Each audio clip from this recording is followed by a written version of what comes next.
Hey everybody, KC here. So last weekend we went out to the Jones Beach concert venue on the South Shore of Long Island for a little Reefer and some Doobie. No. Not what you're thinking. We went out because the Doobie Brothers were in concert and their opening act was Jimmy Buffett's Coral Reefer Band. Now Jimmy Buffett, I'm sure you realize, died almost exactly 2 years ago, and he famously told his band that they should keep the party going, and that's what they're doing. They're on concert tour with the Doobie Brothers this summer. And listen, I wanted to keep the party going too. Now, I didn't care that much about the Doobie Brothers. I was never a big Doobie Brothers fan, and that's just as well because, frankly, I thought they were kind of awful. Now, the Coral Reefer Band, on the other hand, well, they played all the hits. And while in some ways it was great to hear those songs, it was also kind of sad.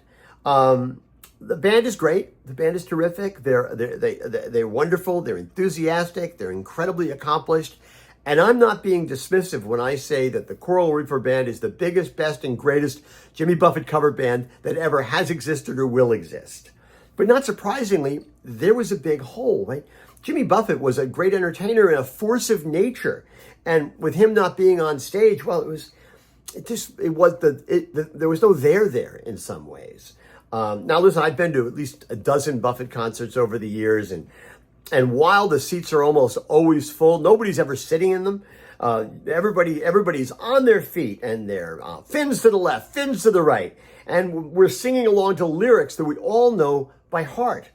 The Coral Reefers, God bless them, and they did the absolute best they could. And I'm sure that not only do they want to keep the party going, but listen, this is both their lives and their jobs. They're not ready to walk away, to try something else. But it occurred to me as I'm sitting there that maybe it's time they have to, in some way, shape, or form, reinvent their business plan. They can't try to recreate something that just doesn't exist anymore. Maybe they don't have any choice. Reality can be cruel. So here's a question we posed to ourselves as we were driving back from the concert. If Bruce Springsteen died tomorrow, would you go see the E Street Band without him on stage? Our answer was absolutely not. Now, let's be fair. There are a lot of acts out there performing on the road. They're almost always old, and very often the bands only have one or two of the original members there. So this is working against what is a highly popular thing these days, which is aging rock and rollers who won't get off the stage. And I totally get that. But from a business point of view, I've long wondered how long the Margaritaville brand can exist. At least the business side of it, not the music. The music is terrific. I think the music's going to be with us forever.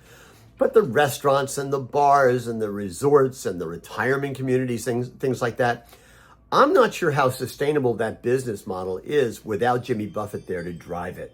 I think, a lot of that stuff is keyed towards older fans. And let's face it, older fans like me, we have an expiration date. The brand may not be sustainable long-term without him. That's just a reality. And every business has to ask that question of itself, right? What is it that makes us sustainable? What provides the magic? And at what point do we have to reinvent ourselves so we can be both relevant and resonant to a customer base and sometimes even change that customer base going forward? The thing is, last weekend, there were a lot of empty seats. Not many people were standing up. And not me, by the way. Mrs. Content Guy noticed that I was on my feet constantly. I was singing, I was boogieing. In a lot of ways, she said, it seemed like I was trying to get the Coral Reefer Band across the finish line purely by force of will. But I'm not sure I'd go again. I think I'd prefer to just sit here in the car, at the beach, whatever it happens to be, and listen to the music. And remember the good times that brought so much pleasure. But know that maybe I can't go back there again. Anyway, that's what's on my mind. And as always, I want to hear what's on your mind.